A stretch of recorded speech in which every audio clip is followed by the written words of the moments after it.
Padre, no terminamos la semana pasada las clases del canon. Sí, pero hoy lo es desde otra perspectiva. Oh, Hoy okay. es en cuanto a qué es el Antiguo Testamento, cómo es leído en la Iglesia, qué valor tiene para la Iglesia como palabra de Dios en relación al Nuevo Testamento, cómo interactúan entre ellos y cómo los dos están unidos por el único proyecto de Dios. Pero cada uno dentro de la historia de salvación son etapas distintas y por lo tanto a la hora de interpretarlo y valorarlo hay que tenerlo en cuenta.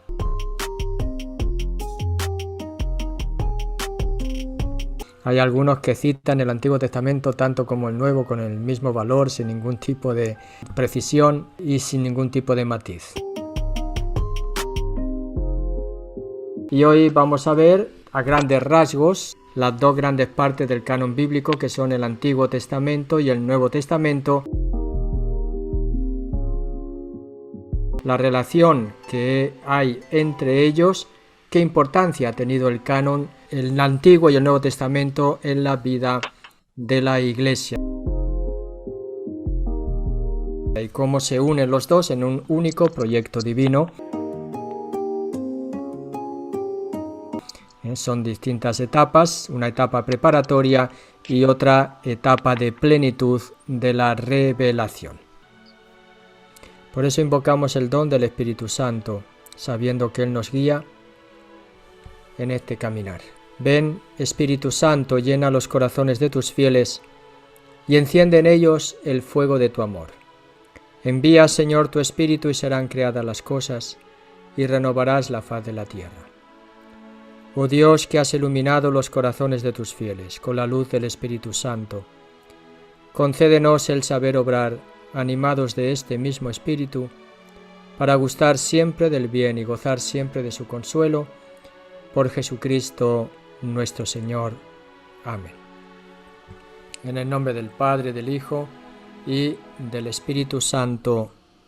Amén. Bienvenidos a todos los que van entrando también por YouTube. Voy a compartir el tema de hoy, que es el tema del canon bíblico. Ya se explicó la semana pasada, sí, pero hoy lo vamos a ver desde otra perspectiva, sea del Nuevo y Antiguo Testamento y la relación que hay entre ellos. 121 en adelante, el canon de las Escrituras. Se divide la Biblia en dos grandes partes, que son el Antiguo Testamento y el Nuevo Testamento, pero aquí ¿de qué se trata ahora? Se trata de ver cuál es la relación que hay entre uno y otro y cuál es la importancia dentro de las Sagradas Escrituras y cómo hay que interpretarlos el uno a la luz del otro en una unidad y no en una separación. Ya hemos dicho, y lo repite el Catecismo en el número 21, que el Antiguo Testamento evidentemente forma parte de la Sagrada Escritura y no se puede prescindir de él. Sus libros son divinamente inspirados, como toda la Sagrada Escritura, y por lo tanto conservan un valor permanente. Vemos que en estos números, y vuelvo a insistir, para aquellos que piensan que el Catecismo de la Iglesia Católica es una doctrina distinta que la del Concilio Vaticano II, eso es un craso y grande error, porque el Catecismo de la Iglesia Católica es el catecismo de después del Concilio Vaticano II y por lo tanto lo va a citar y se va a referir continuamente a él. Y aquí está citando la Dei Verbum continuamente en este apartado sobre la Sagrada Escritura y sobre la Biblia. La antigua alianza, por lo tanto, no ha sido revocada. Es palabra de Dios y, por lo tanto, está divinamente inspirada y conserva un valor permanente, afirma en el número 121. Pero, en efecto, el fin principal de la economía del Antiguo Testamento, la economía de la salvación, cuando se habla de la economía, se está hablando del designio de salvación de parte de Dios. No se está hablando, cuando se habla de la economía del Antiguo Testamento, no se está hablando de dinero ni de negocios. Se está hablando del designio, único designio de Dios, en este caso, manifestado en el Antiguo Testamento, dice, en efecto, el fin principal de la economía del Antiguo Testamento era preparar, aquí tenemos en el segundo punto, 122, era preparar la venida de Cristo, Redentor universal. El Antiguo Testamento está dirigido, por lo tanto, a Jesucristo, a preparar la venida de Cristo, que es el Salvador del mundo. Entonces, hay una afirmación aquí muy importante que a algunos se les olvida a la hora de interpretar el Antiguo Testamento. Fíjense bien lo que viene ahora a continuación. Dice, aunque contienen elementos imperfectos y pasajeros, escuchen bien lo que está diciendo porque es importante saber detectar en el Antiguo Testamento estos elementos imperfectos y pasajeros, es decir, que forman parte de la progresividad de la revelación, de ese momento concreto de la historia de la salvación, pero que una vez pasado ese momento ya quedaron atrás. Pero no es palabra de Dios en una palabra humana. Los autores siguen siendo también verdaderos autores, aunque contienen elementos imperfectos y pasajeros. Catecismo de la Iglesia Católica. A alguno le puede sorprender que haga esta afirmación el Catecismo de la Iglesia Católica, pero es un criterio también que muchas veces nosotros podremos percibir a la hora de leer un texto. Los libros del Antiguo Testamento, aunque contienen elementos imperfectos y pasajeros, los libros del Antiguo Testamento dan testimonio de toda la divina pedagogía del amor salvífico de Dios. ¿Recuerdan esa pedagogía divina que se adapta a las maneras de ser de los hombres para revelarse? Entonces, el Antiguo Testamento da testimonio de esa pedagogía divina, cómo Dios se va adaptando a los hombres para que lo vayan entendiendo progresivamente. No serían capaces de descubrirlo de una vez así, de sopetón, como decíamos en España, de golpe y porrazo, en un solo instante. No, necesitamos tiempo, tiempo porque Dios es inmenso. Afirma que el Antiguo Testamento, y ahí cita la Dei Verbum 15, contienen enseñanzas sublimes sobre Dios, una sabiduría salvadora acerca de la vida del hombre, encierran admirables tesoros de oración, y en ellos se esconde el misterio de nuestra salvación. ¿Cuál es ese misterio? Que fue escondido, dirá San Pablo, ¿verdad? A los profetas y que ahora se ha revelado ¿en quién? En Cristo, ¿verdad? Recuerden que esas palabras de San Pablo están en el trasfondo de este número 122. En el 123, los cristianos, afirma ahora, veneran el Antiguo Testamento como verdadera palabra de Dios. Evidentemente, todo lo dicho anteriormente en el 122 no quita que nosotros veneremos el Antiguo Testamento como verdadera y no falsa palabra de Dios. Y la Iglesia siempre ha rechazado vigorosamente la idea de prescindir del Antiguo Testamento sobre pretexto de que el Nuevo lo habría hecho caduco. ¿Quién hizo esto? ¿Recuerdan Marción? En la formación del canon surge un tal Marción que nada más aceptaba a San Lucas y a 10 cartas de San Pablo, rechazando todo el Antiguo Testamento como diciendo que ese es el Dios del castigo, superado ahora por el Dios del amor universal. Por eso los marcionitas dicen, no, la Iglesia siempre ha rechazado a aquellos que quieren prescindir del Antiguo Testamento, diciendo que el Nuevo ya lo ha dejado atrás, que el Nuevo ya lo ha hecho caduco. En el Antiguo Testamento está latiendo lo que se hace patente en el Nuevo Testamento.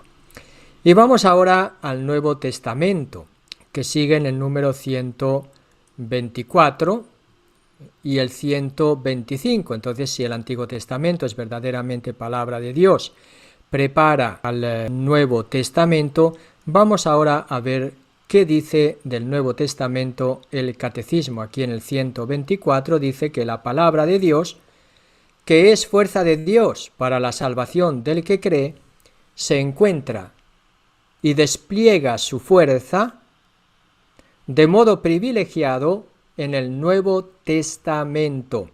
Hay, por lo tanto, una fuerza que se despliega de revelación, que en el Nuevo Testamento se va a manifestar de una manera plena. Estos escritos nos ofrecen la verdad definitiva de la revelación divina, la definitiva. Por eso decía que después de esta revelación no hay otra revelación que debamos esperar. Su objeto central es Jesucristo. Y eso es una de las características fundamentales, el objeto central del Nuevo Testamento. ¿Quién es? Jesucristo. Como Hijo de Dios, el Hijo de Dios encarnado. Sus obras, sus enseñanzas, su pasión y su glorificación, así como los comienzos de su Iglesia bajo la acción del Espíritu Santo.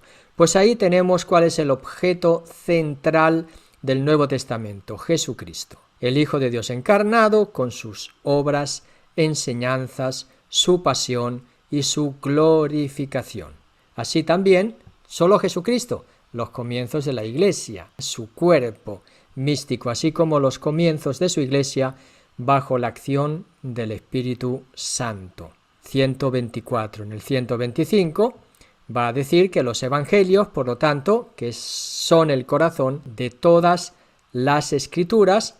¿Por qué? Porque son el testimonio principal de la vida y la doctrina de la palabra hecha carne, nuestro Salvador. Ahí está citando continuamente la Dei Verbum del Concilio Vaticano II, Dei Verbum 17, Dei Verbum 20, Dei Verbum 18. Así que ya tenemos todo el Nuevo Testamento, su objetivo central es Jesucristo. Pero el corazón del Nuevo Testamento son los evangelios, porque ahí está el testimonio principal de la vida y la doctrina de la palabra hecha carne, nuestro Salvador. Y ahora vamos a los evangelios, cómo se han formado los evangelios. Nos va a decir el Catecismo de la Iglesia Católica que tiene 3 etapas en la formación de los evangelios. ¿Cuáles son estas 3 etapas de la formación de los evangelios? Dice el 126, en la formación de los evangelios se pueden distinguir, por lo tanto, 3 etapas. La primera es la vida y la enseñanza de Jesús. Vamos a decir el Jesús histórico, el Jesús que ha caminado con los suyos en un territorio geográfico determinado, como puede ser Belén, Nazaret, Galilea. La vida y la enseñanza de Jesús es la primera etapa en la formación de los evangelios. La segunda, ¿cuál ha sido? La tradición oral. Es la segunda etapa. Y la tercera etapa, ya lo sabemos, pues los mismos evangelios escritos. Así que tenemos que del único evangelio, un solo evangelio dirá, en 4 formas. ¿Cuál es el único evangelio? Jesucristo. ¿Cuáles son las 4 formas en las que se ha expresado este evangelio? A través de los 4 evangelios, es decir, el evangelio de San Marcos, de San Mateo, de San Lucas y de San Juan. Pues ahí tenemos la primera etapa, la vida y la enseñanza de Jesús. Y aquí el Catecismo va a hacer una nota muy importante sobre la historicidad de los evangelios. Dice, la Iglesia mantiene firmemente que los 4 evangelios, cuya historicidad afirma sin vacilar, es decir, no son un cuento chino, aunque esté lleno de mensaje de salvación y teológico, son históricos. Afirma sin vacilar la historicidad, comunican fielmente lo que Jesús, Hijo de Dios, viviendo entre los hombres, hizo y enseñó realmente para la salvación de ellos. Lo comunican fielmente, no lo distorsionan. ¿Hasta cuándo? Hasta el día en que fue levantado al cielo. Todo lo que Jesús enseñó, por lo tanto, hizo para la salvación de los hombres hasta la ascensión a los cielos, los evangelios lo están comunicando fielmente.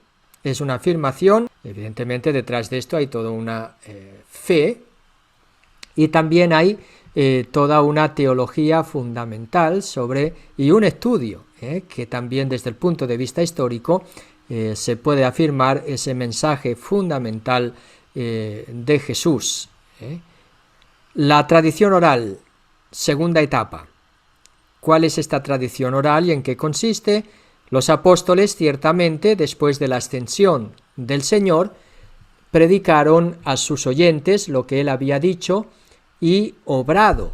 La predicación de los apóstoles, esa es la etapa oral, sobre lo que Jesús ha dicho y ha hecho.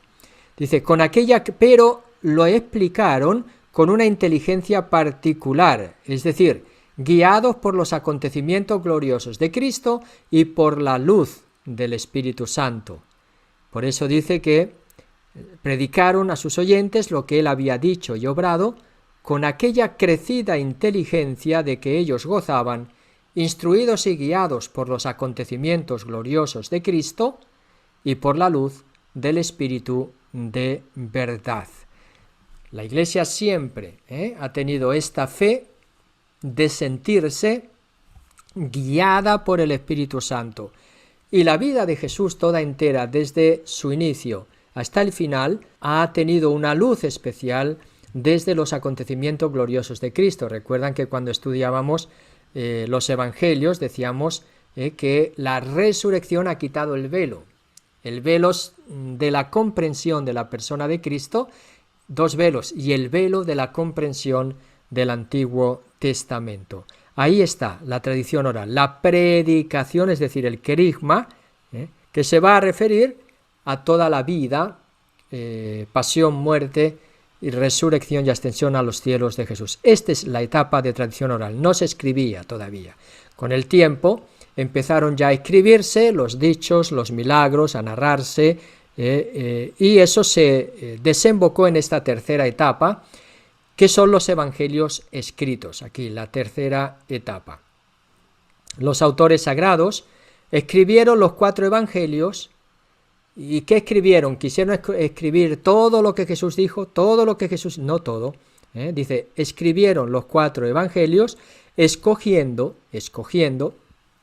algunas cosas de las muchas, San Juan dirá que no habría libros para escribirlas, de las muchas que ya se transmitían de palabra o por escrito, sintetizando otras o explicándolas también atendiendo a la situación de las iglesias, conservando por fin la forma de proclamación. Por eso se llama el querigma, es la proclamación del misterio de la salvación. Lo conservan los evangelios, esta forma de proclamación, de manera que siempre nos comunicaban la verdad sincera acerca de Jesús. Dei Verbum 19, es una cita textual, esta parte de los evangelios escritos de la Dei Verbum número 19. Tenemos ahora este evangelio único, que es Jesús, que se expresa, dice, en una forma cuadriforme, en 4 formas, 4 evangelios distintos.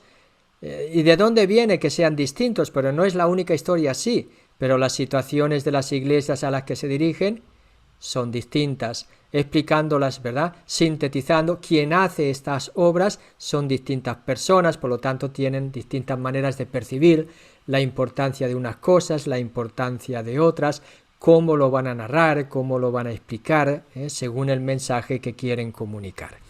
Ahí tenemos, por lo tanto, ese único evangelio cuadriforme. Ya lo tenemos aquí. El evangelio de San Mateo, de San Juan, de San Marcos y de San Lucas, que lo va a explicar en el 127. Dice, el evangelio cuadriforme ocupa en la iglesia un lugar único. De ello dan testimonio la veneración de que lo rodea la liturgia. ¿Ven? Ocupan en la iglesia un lugar único. Significa que no ocupa el mismo lugar que el Antiguo Testamento, pero no por eso deja de ser igualmente el Antiguo Testamento palabra de Dios, es decir, revelación divina. Y dice, de ello dan testimonio la veneración de que lo rodea la liturgia y el atractivo incomparable que ha ejercido en todo tiempo sobre los santos. Tanto es así, por ejemplo, cuando se leen las lecturas del Antiguo Testamento en la Iglesia o las cartas de los apóstoles, un lector las lee, pero sin embargo el Evangelio es el mismo sacerdote, es como si Cristo mismo estuviese hablando y va precedido de una procesión en la que se eleva con los monaguillos llevando las velas, ¿verdad? Cuando la liturgia se celebra en una situación normal los domingos o en las catedrales o en la Basílica de San Pedro. Se le da una importancia para resaltar ese lugar único que ocupan los 4 evangelios en la vida de la Iglesia. Y para testimonio da 2 ejemplos, uno el de Santa Teresa del Niño Jesús del siglo XX y el de otra santa, Santa Cesarea Joven del siglo VI. Dice de Santa Cesarea Joven en una carta, voy a leer el texto que pone el Catecismo de la Iglesia Católica de Santa Cesarea Joven sobre los evangelios. Dice, miren qué decían estas 2 santas, es muy bonito porque a veces nosotros buscamos otro tipo de cosas y en los evangelios tenemos todo. Recuerda, Ramiro, ahí está todo lo que necesitamos para nuestra salvación, ahí en los evangelios, ¿verdad? Mire qué dice Santa Cesarea Joven. No hay ninguna doctrina que sea mejor, más preciosa y más espléndida que el texto del evangelio. Ved y retened lo que nuestro Señor y Maestro, Cristo, ha enseñado mediante sus palabras y realizado mediante sus obras. No hay ninguna doctrina que sea mejor, más preciosa, más espléndida que el texto del Evangelio. Nos está diciendo con esto, no necesitamos más. En ese sentido, no necesitamos más. Y dice Santa Teresa del Niño Jesús, algo parecido, sobre los evangelios, dice, es sobre todo el evangelio lo que me ocupa durante mi oración. Su oración, Lectio Divina, es sobre todo el evangelio lo que me ocupa durante mi oración, dice Santa Teresa del Niño Jesús. En él encuentro todo lo que es necesario a mi pobre alma. En él encuentro todo lo que es necesario a mi pobre alma. ¿Por qué tantos van buscando otras fuentes para alimentar su alma? Es mi pregunta. Yo siempre me lo he hecho. Yo también en él encuentro todo lo que es necesario a mi pobre alma. En él descubro siempre nuevas luces, sentidos escondidos y misteriosos. Santa Teresa del Niño Jesús escribe en su autobiografía, en la página 268. Bueno, pues ahí tenemos el testimonio de 2 grandes santas en la Iglesia que nos hablan de cuán importante es el Evangelio para alimentar nuestra alma para la salvación. Hay una unidad entre el Antiguo y el Nuevo Testamento, que es lo que va a decir en los números 128, 29 y 30. Va a hablar de esa unidad que existe entre el Nuevo Testamento y el Antiguo Testamento. Vamos a leer tal como lo dice el Catecismo. Dice en el número 128. Dice, la Iglesia, ya en los tiempos apostólicos y después constantemente en su tradición, esclareció la unidad del plan divino en los 2 testamentos. O sea, ¿qué es lo que le da unidad a los 2 testamentos? Que es un único plan divino de salvación. Esa es la unidad de los 2 testamentos. Y evidentemente ese plan divino de salvación ya hemos visto también en el Catecismo, anteriormente en otros números, que se realiza en distintas etapas, desde antes de la creación, de la formación del pueblo de Dios, con la creación, los patriarcas, con Abraham, ¿verdad? Después Moisés, y a lo largo de todo el pueblo de Israel, con los profetas, los reyes, etcétera, etcétera. Pues dice la Iglesia, ya en los tiempos, esclareció la unidad del plan divino en los 2 testamentos gracias a la tipología. La tipología, ¿qué significa? Que lo que ocurre en el Antiguo Testamento es tipo, es figura de lo que se va a realizar en el Nuevo Testamento. Esta reconoce en las obras de Dios en la antigua alianza prefiguraciones de lo que Dios realizó en la plenitud de los tiempos en la persona de su Hijo encarnado. Esto es la tipología con la que se ha leído el Antiguo Testamento. Prefigura, prepara, es figura de. Y entonces se realiza esa preparación en Jesucristo, la persona del Hijo encarnado. 129 nos va a decir que los cristianos, por tanto, leen el Antiguo Testamento a la luz de Cristo muerto y resucitado. Recuerden que este es un principio de interpretación fundamental, siempre lo he dicho, hay que buscar a Jesús en toda la Biblia. A la luz de Cristo muerto y resucitado, entonces ahí encuentra una nueva luz el Antiguo Testamento. Se quita el velo también. Cristo muerto y resucitado quita el velo, el misterio del Antiguo Testamento, porque ahí se descubre hacia dónde va dirigido ese plan de salvación de Dios. Dice, esta lectura tipológica, sigue el 129, manifiesta el contenido inagotable del Antiguo Testamento. Por eso ella no debe hacer olvidar que el Antiguo Testamento conserva su valor propio de revelación que nuestro Señor mismo reafirmó. El Antiguo Testamento tiene un valor propio dentro de la historia de la salvación, y Jesús mismo se refirió a él en más de una ocasión, incluso para darle el sentido nuevo a ciertas cosas. Pongo un ejemplo, cuando le dicen que si es lícito, o le preguntan, dar el acta de repudio, divorciarse. Entonces Jesús dice, por vuestra dureza de corazón, pero al principio no era así, y entonces retoma el libro del Génesis para decir que el hombre y la mujer serán una sola carne y por lo tanto no hay divorcio. Por otra parte, el Nuevo Testamento exige ser leído también a la luz del Antiguo. También en el Nuevo Testamento encontraremos referencias continuas al Antiguo Testamento que nos van a hacer entender. Es imposible entender, por ejemplo, la Pascua de Jesús en la Pascua judía, o muchos pasajes donde Jesús cura a los enfermos, los ciegos, los paralíticos, resucita muertos, sin la profecía del Antiguo Testamento, a la que se refiere continuamente.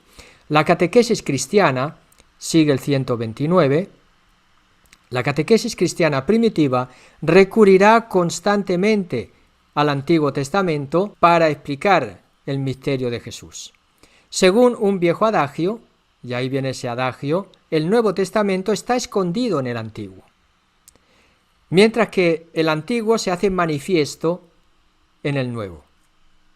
El Nuevo Testamento está escondido en el Antiguo, por eso hay que descubrirlo, ahí donde está, mientras que el Antiguo Testamento se hace manifiesto, va a abrirse en el Nuevo Testamento en su significado. Ese es el adagio latino de San Agustín, que dice novum invetere latet et in novo vetus patet. El 129, diciendo cómo se van relacionando el Antiguo con el Nuevo Testamento. En primer lugar, porque es un único proyecto de Dios, 128, que es el proyecto de salvación. En segundo lugar, porque en el Nuevo Testamento se hace presente, patente, el Antiguo Testamento, y el Nuevo Testamento estaba escondido, está escondido en el Antiguo Testamento. 130 sigue diciendo, en la relación Antiguo-Nuevo Testamento, que la tipología, recuerde lo que he dicho que es la tipología, significa un dinamismo que se orienta al cumplimiento del plan divino cuando Él sea todo en todo. Así que esa dinámica de revelación va a un cumplimiento final. Ese cumplimiento de la revelación, Dios sea todo en todo, cuando Cristo recapitulará todas las cosas en Él, para que todo seamos en Cristo, todos de Dios. Así tenemos que la vocación de los patriarcas, el éxodo de Egipto, por ejemplo, no pierden su valor propio en el plan de Dios por el hecho de que son al mismo tiempo etapas intermedias. Forman parte de este proceso que ha sido necesario para recibir la revelación de Dios. Así que tienen también su puesto en la historia de la salvación. Los patriarcas, recuerden, se le da una promesa de una descendencia numerosa que se abre a todas las naciones, lo mismo que el Éxodo empieza a ser la figura de la liberación de Cristo. El paso de la esclavitud a la libertad no llega a su plenitud sino en la muerte y resurrección de Jesucristo, pero no tendrá su plenitud hasta el final de los tiempos. ¿Ven? Ahí tienen esa revelación por etapas, en la que cada etapa tiene su sitio y su puesto, aunque son etapas intermedias de ese plan de salvación de Dios. ¿Qué valor tiene ahora la Sagrada Escritura? Y con esto vamos a terminar con estos 3 números en la vida de la Iglesia. Vamos a ver qué valor tiene la Sagrada Escritura en la Iglesia a todos los niveles, desde el alimento espiritual, el alimento de la teología, el alimento de la liturgia, el alimento de la predicación, el alimento de las homilías. Ahí está ese valor que es fundamental para la vida y la predicación y la misión de toda la Iglesia. En el 131 va a decir que es tan grande el poder y la fuerza de la palabra de Dios que constituye sustento y vigor para la Iglesia, firmeza de fe para sus hijos, alimento del alma, fuente límpida y perenne de la vida espiritual. Los fieles han de tener fácil acceso a la Sagrada Escritura.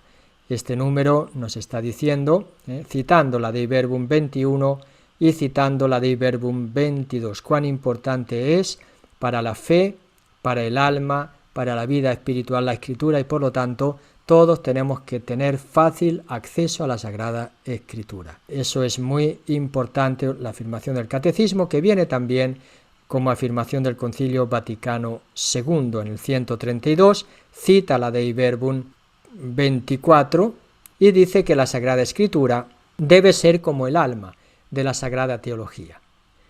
El ministerio de la palabra, que incluye la predicación pastoral, la catequesis, toda la instrucción cristiana y en puesto privilegiado la homilía, recibe de la palabra de la Escritura alimento saludable y por ella da frutos de santidad. Así que alguno decía, bueno, que nos gustaría, ¿qué tiene que compartir la vida? Pues miren, nuestra vida se tiene que nutrir de la Sagrada Escritura. Si nosotros no nutrimos nuestra vida espiritual de la Sagrada Escritura, después a la hora de compartir nuestra vida con la comunidad se va a hacer más complicado. ¿Qué compartimos? ¿Lo que vivimos cada día? Sí, pero tiene que ser iluminado eso que vivimos cada día por la luz de la Sagrada Escritura. O sea, cómo estas cosas que vivimos las tenemos que vivir alimentándonos de esta palabra de Dios que tiene que informar nuestra vida y que tiene que guiarla y que tiene que ser y estar en el centro de nuestra vida espiritual. La Iglesia recomienda en el 133, por lo tanto, de modo especial e insistentemente a todos los fieles, la lectura asidua de las divinas escrituras para que adquieran la ciencia suprema de Jesucristo, la lectio divina, la lectura asidua de las divinas escrituras. Ahora, ¿en qué contexto? En el contexto de oración, en el contexto del estudio. Todo eso es lo que va formando parte de la lectio divina, pues desconocer la escritura, dice el 133, como hemos dicho ya muchas veces también, ¿verdad?, es desconocer a Cristo, citando así a San Jerónimo y a la Dei Verbum 25. Así que conocer las Escrituras es conocer a Cristo y por lo tanto cómo tenemos que vivir también nuestra vida cristiana. El 134 hasta el 141 es el resumen de todo lo referente a las Sagradas Escrituras, es decir, que es palabra de Dios, que son inspiradas, que nos cuentan la verdad en lo que atañe a nuestra salvación y por lo tanto que Dios es el autor de la Sagrada Escritura, que para interpretarlas tenemos que estar atentos a lo que el autor quiso decir para que así, guiados por el Espíritu Santo, recibamos la verdadera interpretación de lo que Dios nos dice en su revelación y en su palabra, y la importancia que tiene para la Iglesia las Sagradas Escrituras, con la formación de los 4 Evangelios y la unidad de los 2 testamentos, el Antiguo Testamento y el Nuevo Testamento. Ahí da el resumen de los números 134 al 141. Así que aquí damos por finalizada la sesión de hoy.